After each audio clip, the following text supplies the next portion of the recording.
I just wanted to put together an album, a gift for our anniversary. But I found something that split my life into before and after.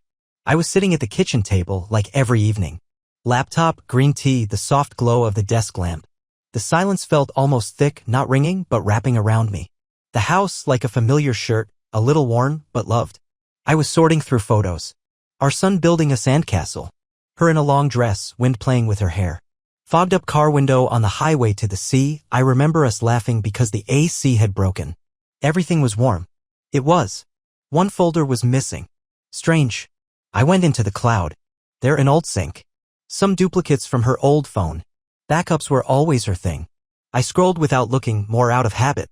Until I saw a line. Now I know for sure I made the right choice. I didn't immediately grasp what I was looking at. Then I noticed the date. A week before our wedding. Not a month, not a year. 7 days. My fingers hit next on their own. A shame. But you knew it was a risk. That night changed everything. Even if just for a moment. It hit me. Not anger. Not jealousy. Something else. A hollowness with sharp edges. I moved the mug and heard the tea spill. A warm spot spread across the wood. But inside it was frost. No warning. I went back to the photos. There she is. Smiling. Holding our son's hand. And I realized the smile wasn't whole. That behind the frame there had been another evening. Another hand. Another choice. In that moment, the scent of her perfume hit me. The one sweet with a trace of bitterness. It didn't hurt like a blow. Pain is familiar. This was something else. As if someone had carefully overwritten my memories layer by layer. I always thought we were writing this story together. Turned out I was just reading a draft. On the screen, a photo. Her. Our son. The sea. But all I could see were the texts. Now I know for sure I made the right choice. She chose. But not me. I didn't make a scene. Didn't ask, didn't accuse. I just began to see differently. And every gesture, it was like it spoke to me anew. The sound of water was barely there, like breath through a wall. I didn't wake up from the noise, but from a feeling. As if someone was watching me from the inside. From the past. She was taking a shower. And I lay there, face in the pillow, listening to the water flow like every drop was rinsing the last bits of trust from the walls. The scent of her shampoo reached the bedroom. That one floral, with a note of bergamot, always reminded me of summer, she used to say. She'd recently gone back to it. Just felt like the old days. Only now, the old days sounded like a lie wrapped in a ribbon. When she came out, there was nothing suspicious in her movements. Just the robe, gray, old, with a crooked seam. I knew every thread of it. But today it didn't look like part of our home. It looked like evidence. Had she worn it then? That week? That night? I couldn't remember. My own memories had turned blurry like an underdeveloped photograph. Everything seemed there, but the faces had melted away. In the kitchen, the same routine of comfort. Coffee. A few words. Half an apple for our son who wouldn't eat it anyway. But something about it all was off. Like the actors had forgotten what movie they were in. And then the song. An old one with trembling strings at the very beginning. That day, on the way to the registry office, she whispered it while looking out the window. I thought, she's nervous. Now I thought, maybe she was saying goodbye. My chest tightened like from the cold in a house where no one's lit the fire in years. I didn't feel anger. Only shame. Shame for my blindness. For how I lived in her shadow and called it light. For how I loved the illusion, never knowing that someone else had long stood behind it. She came closer. Kissed me on the cheek. I didn't pull away. But I didn't respond either. I held my breath. Because her perfume no longer smelled like the woman I love. It smelled like someone else's choice. A link between a night I never knew. And a morning I could no longer call mine. Are you okay? She asked. I nodded. The safest answer in the world. She turned away, busying herself with the stove. She became herself again. But I didn't. I stayed there in the pixels. In the old cloud, in the lines where my name didn't appear. And for the first time it occurred to me. Maybe I was never the hero of her story. Maybe I was just the ending of someone else's chapter. She once said she needed some time alone before a big step. I let her go. No drama, no questions. Now I remembered day by day, gesture by gesture. It had been a week stretched across years. I hadn't realized back then how quickly a crack begins. First, a pause in the voice. Then a suitcase by the door. She stood there ready to go to her mother's. To breathe, she said. To think. And I thought I understood. Now I replayed the scene like a soundless film. She was in gray jeans, a sweater that didn't fit, hair tied back carelessly. Dry lips. A gaze not absent, but farewell. Only I didn't know how to read goodbyes back then. I hugged her. Said everything was fine. That I would wait. But what exactly was I waiting for? I opened our old chat. The week before the wedding. All the messages polite, like talking to a colleague. Made it fine. How are you? Miss you, but I need some quiet.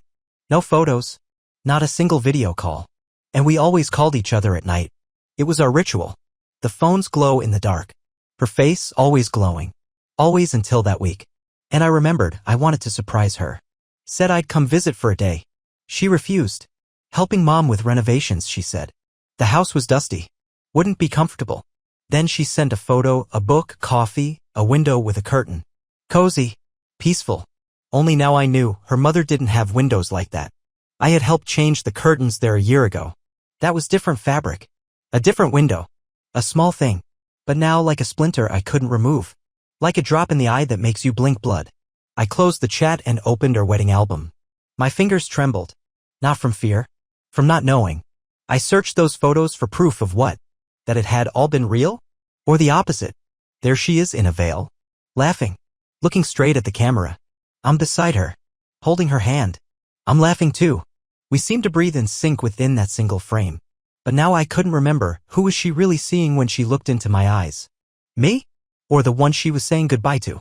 Or the one she was comparing me with? My memory had become unreliable. As if someone had edited it. As if those filming us had known more than I did. For the first time I caught myself wondering. What if everything from the very beginning hadn't been the way I thought it was? And what if I didn't really let her go back then? But simply couldn't stop what had already begun? I wasn't searching for evidence. I was searching for anything that could bring her back the way she used to be. But with every photo I opened, every video, all I saw was the silence between the frames. I scrolled through the archives like they could prove I wasn't losing my mind. That she had truly been with me. That the choice had been made in my favor. But each file became a reminder. Not everything captured is the truth. And not everything said is said completely. The first video, I'm standing on a chair, twisting a cable, grumbling to myself. Laughter off camera. Her voice. Look over here, she says. I turn and grimace. Well, at least say I'm your hero. You are, she replies. But then silence. Not editing silence. Real, alive tense. As if in that pause, she was struggling with herself. Wanting to add something.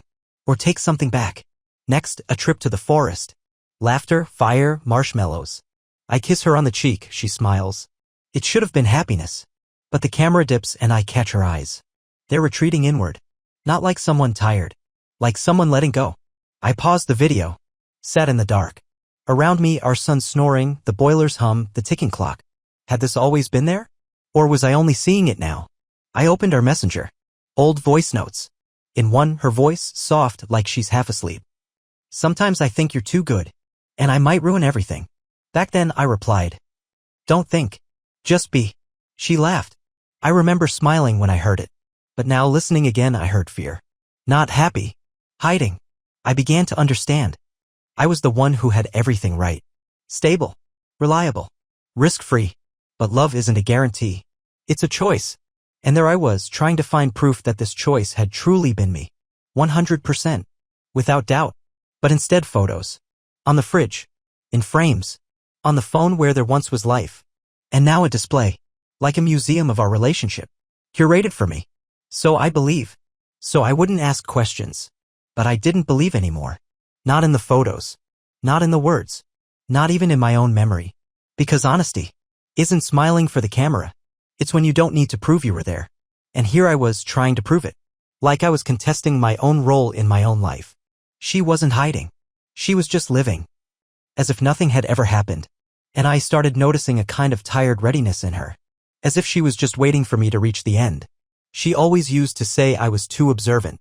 She said it half laughing, like commenting on the weather. You read between the lines even where there aren't any words. I used to laugh. That's how people live when they're afraid to lose. Now I didn't laugh. I watched.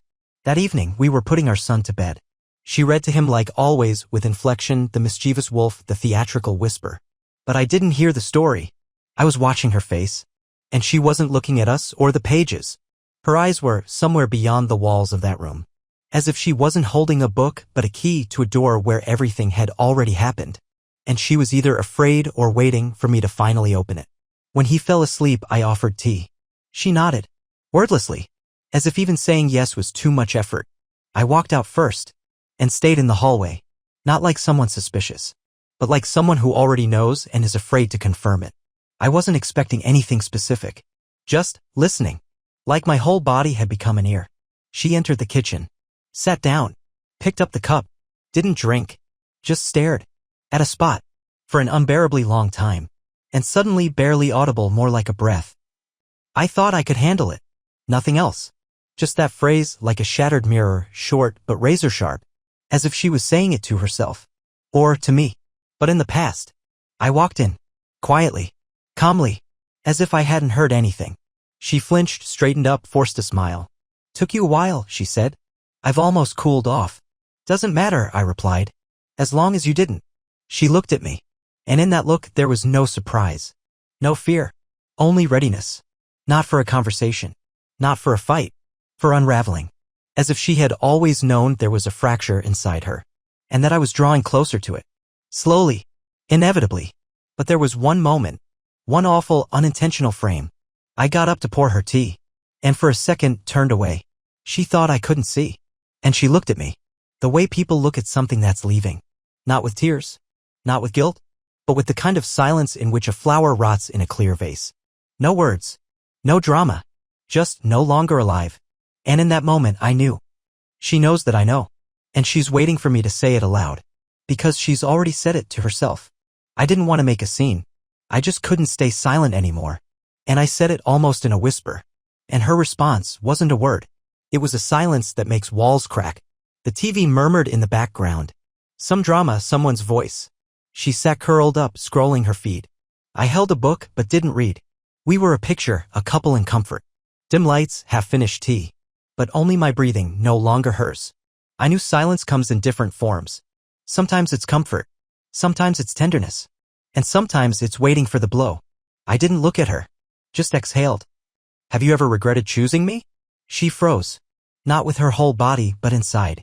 A subtle tremble, a barely noticeable pause before a breath. I noticed it. She took a sip of water. An unnecessary one. As if she was relearning how to breathe. And said with a half-smile. What kind of question is that? Of course not. I turned my head toward her. Watched her. And asked. But did you ever check? The world grew thinner. As if the air had tightened between us. Even the TV stopped being a sound, just flickering light. She looked at me. Slowly. Like someone who no longer had a reason to hide anything. Why are you asking? She said. Her voice flat. Not alive. Controlled. I shrugged. I just found some messages. In the cloud. Week before the wedding. And then she stopped breathing. Not in panic. Not in fear. She just stilled. As if she'd vanished and her body was just still sitting on the couch. As if someone had muted the sound inside her. Then she closed her eyes. For a long time. I didn't count, but it felt like forever. The world held its breath with her. When she opened her eyes, I expected anything. Tears, anger, lies. But there was none of that. Only relief. I thought you'd never find out, she said. Softly. Without tension. Not as a confession. As a release. I looked at her. At the woman whose skin I knew by heart. Whose moles I used to count in the dark. Whose hands I held when we buried her father. And I didn't recognize her. Not because she had changed. But because, all this time, she had lived in a different past. A past where I wasn't the beginning. But the consequence. I didn't yell. Didn't ask, how could you? I just got up. Walked into the bathroom. And only in the mirror did I realize something inside me had already died. I closed the door without a sound. Almost gently, as if someone was sleeping behind it and I didn't want to wake them. Even though behind it was her. The one who no longer lied. And in doing so, destroyed everything. I turned on the water. Not to wash my face. But to drown out the breathing I couldn't steady. Sat on the edge of the tub. Hunched over. The floor was cold. My knees pressed into my palms. I couldn't feel my body. Only the silence inside me, which had become too dense. We had been together almost 8 years. And now I felt like an extra. Like a guest no one mentioned in the toast. I looked up. The mirror. And in it, a face. Mine. But unrecognizable. It wasn't because of age. Not because of the wrinkle above her brow. But because there was nothing in her eyes. No pain. No anger. Just a suitcase. The one we never took on that trip. I remembered our wedding. How she held my hand. Just a little tighter. Back then I thought she's nervous. But maybe. She was just afraid of slipping the other way, holding herself back, not toward me but away from someone else. On the shelf, 2 bottles of perfume. The old one, and the new, and the one that accidentally came back into her life. The scent, that same one.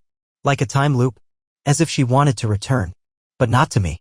To herself, the version of her who still had the chance to choose differently. And suddenly I realized the most terrifying thing wasn't betrayal. It was that you could live with it. With that secret. With that bottle on the shelf. With evening tea and bedtime stories. With a smile she had mastered, one that could pass through guilt. She could do that. But I couldn't. Maybe that's why she chose me. Because I was convenient. Silent. Trusting. Looking but not seeing. Because I loved purely. And dirt hides best in white. I looked in the mirror again. And waited for it to say something.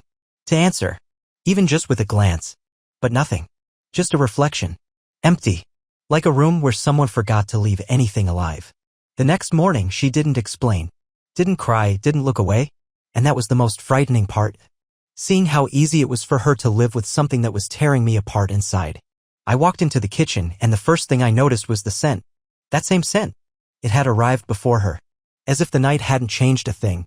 As if I'd imagined it all. She was standing at the stove. Hair tied back. The sweater she always wore on weekends while cooking. I knew that version of her. Loved it. And today it felt like a costume.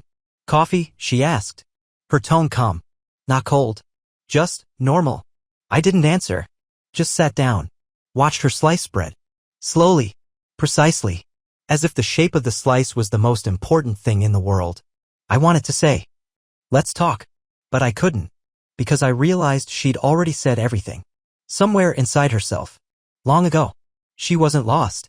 She wasn't guilty. She was post-storm. Like someone who'd survived lightning. And had learned not to fear it anymore. Our son woke up early today, she said. Had a nightmare. I calmed him down. She looked at me. As if waiting for something. A nod. A phrase. Some confirmation that everything was still okay. You're a hero, I said. Thank you, my love. Anything. But I stayed silent. Then she sat down across from me. Calm. Direct. Like someone who no longer had a part to play. I didn't want you to find out like this, she said. A pause. But I always knew it would happen one day. I knew. That was the hardest part. Not the fact of betrayal. But the quiet certainty with which she stayed beside me. Kept looking into my eyes. Kept living as if nothing was seeping under the wallpaper. And I understood. We had lived in 2 different marriages. I in a story where there were 2 of us. She in a version where memory was the third. Memory that sat with us at the table. Slept between us. Lived in her dreams. In the pauses. In her breathing. I looked at her. And for the first time felt no love. Not because it vanished. But because clarity pushed everything else out. Cold, like ice in a glass no one would ever pick up again. I didn't burn bridges. I just started putting away the photos. One by one. Not out of anger, but because I no longer believed. First, the kitchen. Where everything began. The mountains, the 2 of us, sunlight in her hair, her hand in mine. Once I hung the frame like a charm. Now I took it down. Gently. Just calmly. Placed it in a drawer. As if saying, thank you. This story doesn't need an epilogue. And no more lies. Then the hallway. A photo of our son taking his first steps. And her behind him, arms outstretched. I used to think this frame holds all our love. Now I saw something else. A woman who knew how to be needed. Who could catch even when she had already left inside. I felt it. Each photo I removed made the walls quieter. Cleaner. And maybe closer to the truth. She entered the room. Didn't come closer. Just stood in the doorway. Like a witness, not a participant. No yelling. No tears. No why or stop. As if she knew it was all logical. All inevitable. Will this make it easier for you? She asked. Her voice steady. Without irony. I shrugged. It'll make it more honest. Silence hung between us. But no longer like fear. More like the pause between 2 trains, one had arrived, the other not yet departed. I really believed then, she said, that I had to be sure. That I was choosing right. I nodded. And now I think you just chose comfort. Something that wouldn't resist. Something that stayed quiet when you needed a place with no questions. She lowered her eyes. And in that gesture was something painfully familiar. She always did that. When she knew I was right. She used to argue. Today she just stayed silent. I walked to the shelf. Picked up the last frame. The wedding one. She in a veil. Me with a ring. Everything glowing with hope as if life was only beginning. I stared at it for a long time, and suddenly I realized, I don't miss her. I miss me. The one who still believed. She didn't leave, but she left a letter. And in it, no regret, no plea. Just an attempt to explain why it happened. For herself. Not for me. I woke up alone. The room was still, like a frame in a movie paused mid-scene. Our son was at his grandma's. The house too quiet. Not peaceful. Just absent. On the kitchen table, an envelope. No name. No signature. Lying next to my cup. Like a napkin. Like part of Truth's table setting. I sat down. My fingers trembled not from fear, but from understanding. I already knew what was inside. Not words. Meaning. I opened it. The paper smelled like her hands. The lines neat. Like a shopping list. No stains, no creases. Everything in order. You had the right to know. But I didn't know how to tell you. Back then I got scared. Not of you, of myself. Scared of being with someone forever before knowing who I am without you. I read slowly. Not because it hurt. The pain it had already passed. What remained was emptiness. The kind where even echoes stay silent. I thought, if I make a mistake, I'll understand who I love. And I did. But that doesn't change the fact that you now see me differently. More precisely, I see her now for the first time. If you can't forgive, I'll understand. If you stay, I'll try to become someone new. But even if you go, know this, you were the best thing I ever had. I folded the letter. Carefully. Not out of respect, out of exhaustion. Put it back in the envelope. As if I were putting away not paper, but the part of myself I no longer needed. I stood up. Looked around the kitchen. At the chair where she used to sit. At the cup she placed not on her side, but on mine. And I realized she was right. I was the best. And I never will be again. I didn't slam the door. Didn't walk out into the night. I just walked into our son's room. Sat beside his bed. Ran my hand over the pillow that still held his breath. Life remained. Only now it had no illusions.